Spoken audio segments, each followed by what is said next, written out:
Loro? Ma tutti che me ne indosso.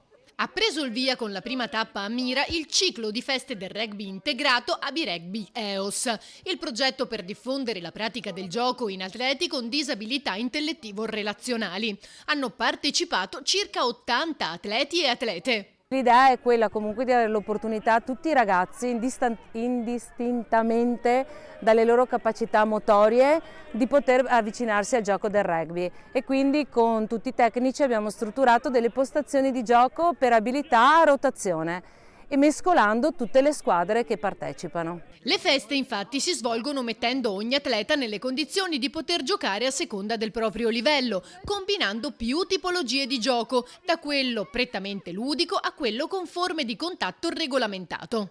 Che ruolo gioco? Cosa sei, un P? E sono un pilone. Ci sono tanti di nome Alessandro e Alessandre e non hanno detto il proprio soprannome e a me mi hanno scelto Taro. Un progetto che favorisce l'inclusione e allo stesso tempo responsabilizza e sensibilizza i ragazzi normodotati. Sta andando molto bene, i ragazzi sono tutti simpatici, sono molto bravi e si impegnano, e adesso mentre la mia squadra sta giocando sto aiutando questi ragazzi. A supportare lo staff del Comitato Regionale Veneto ci saranno quelli delle squadre in campo e i volontari facilitatori del rugby Portogruaro.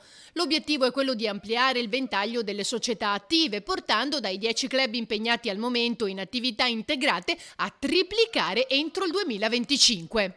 A noi interessa che il rugby diventi anche una parte importante della società, non possiamo pensare soltanto allo sport e non a quelli che sono i problemi che abbiamo tutti quanti come cittadini, come famiglie. Ognuno deve fare la sua parte, il rugby cerca di farla con tutte le difficoltà che ci sono, ma è una parte entusiasmante della nostra attività.